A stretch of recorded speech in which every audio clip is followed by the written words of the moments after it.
জানিয়ে রাখি, আমরা বিগত 5 বছরে খোকসা উপজেলায় প্রথম স্থান অধিকার করি ফলাফলের ভিত্তিতে, এবং 5 বছর আমাদের মাননীয় ইএনও মহোদয় আমাদেরকে পুরস্কৃত করেন। আমি মহাদেব বিশ্বাস, সহকারী প্রধান শিক্ষক, বনগ্রাম মাধ্যমিক বিদ্যালয়, খোকসা, কুষ্টিয়া। আচ্ছা, প্রথমে আপনার যে 2024 সালে যে এসএসসি পরীক্ষা হয়েছে, সেই জায়গায় আপনি একটু আপনার বিদ্যালয়ের একটু অবস্থানটা একটু তুলে ধরুন। আমাদের 2024 সালের এসএসসি পরীক্ষায় বনগ্রাম মাধ্যমিক বিদ্যালয় থেকে আমরা 52 জনকে সেন্টার আপ করি।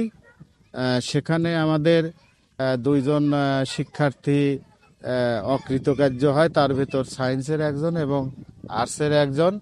আমাদের পার্সেন্ট 97%, এবং আমাদের বিদ্যালয় থেকে এবছরে আমরা কাঙ্ক্ষিত সুফল পেয়েছি বলে মনে করি এবং শিক্ষকরা মনে করেন।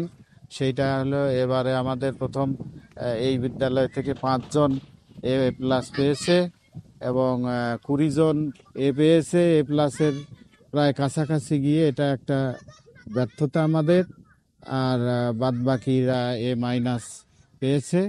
এই ফলাফল আমাদের এবারে অর্জিত হয়েছে। এবং আমি আপনাকে আরও জানিয়ে রাখি, আমরা বিগত 5 বছরে খোকসা উপজেলায় প্রথম স্থান অধিকার করি ফলাফলের ভিত্তিতে, এবং 5 বছর আমাদের মাননীয় ইএনও মহোদয় আমাদেরকে পুরস্কৃত করেন, ক্রেস্ট এবং সার্টিফিকেট দিয়ে আমাদেরকে পুরস্কৃত করেন। আমরা আশা রাখি এবছরেও আমরা হয়তো প্রথম স্থান অধিকার করব, এই আশাবাদ। আমি একটু আপনার মাধ্যমে জানতে চাই, এই যে অ্যান্ড্রয়েড যে মোবাইল, মানে ছেলে মেয়েদেরকে চরমভাবে ক্ষতি করছে, সেই হিসেবে আপনি একজন শিক্ষক হিসেবে কি বলবেন? অ্যান্ড্রয়েড মোবাইল শিক্ষকদের একটা অত্যন্ত ভালো প্রশ্ন এবং সময়োপযোগী প্রশ্ন।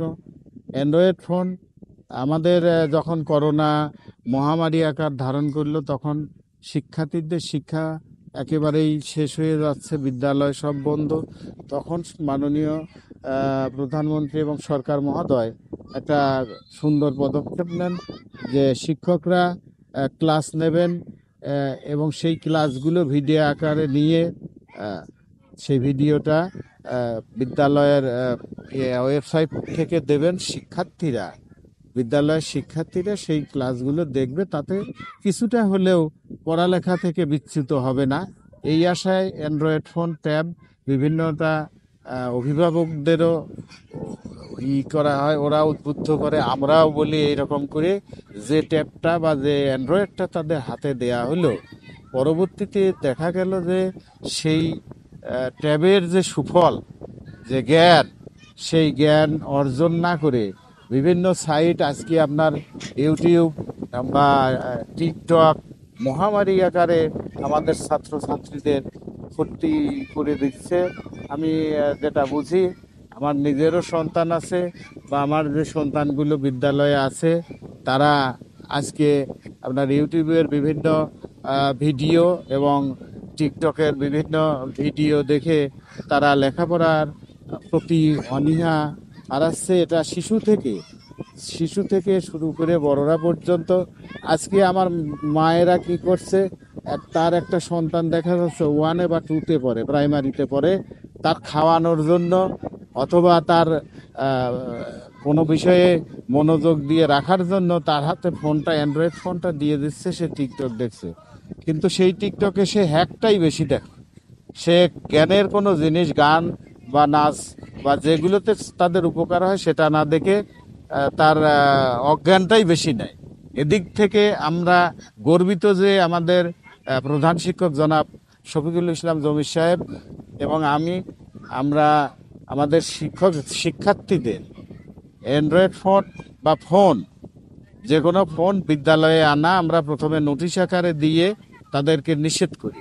আমরা 3টা নোটিশের পরে যদি কারো কাছে ফোন পাওয়া গেছে, সেটা হেড স্যার সেটাকে সিজ করে নিয়ে সেই ফোনটা তাকে আর ব্যবহার করতে দেয় নাই।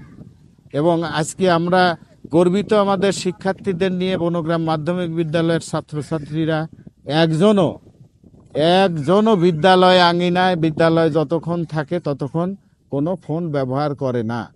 এ ব্যাপারে আমরা গর্ববোধ করি আমাদের ছাত্রছাত্রীদের নিয়ে, এবং আমরা চাই তারা যেন বাড়িতেও, অভিভাবকরা এক্ষেত্রে আমাদের মতো যদি অভিভাবকরা একটু সচেতন হতেন তাহলে হয়তো এদের হাত থেকে এই মোবাইল ফোনটা নেওয়া যেত, অথবা এই ফোনের ব্যাধি থেকে, মানে করোনা মহামারীর চেয়েও আজকে ফোন কিন্তু শিক্ষার্থীদের বেশি অ্যাডিক্টেড করে ফেলেছে এবং বেশি আক্রান্ত করে ফেলেছে, যার ফলে তাদের লেখাপড়ায় ফিরানো, বিদ্যালয়ে দেখা যায় যে অনেক সময় বিদ্যালয়ে আসে না অ্যান্ড্রয়েড ফোনের কারণে, আবার আসলেও টিফিনে চলে যায় আর আসে না, বিভিন্ন অজুহাত দিয়ে চলে যায়, আমাদেরও ছুটি দিতে হয় যে মা বলেছে বা বাবা বলেছে, কিন্তু আসলে সে যায় বাড়িতে এই টিকটক দেখে বা টিকটক দুই একজন করে পাড়ায় এরকম সহযোগিতা করে।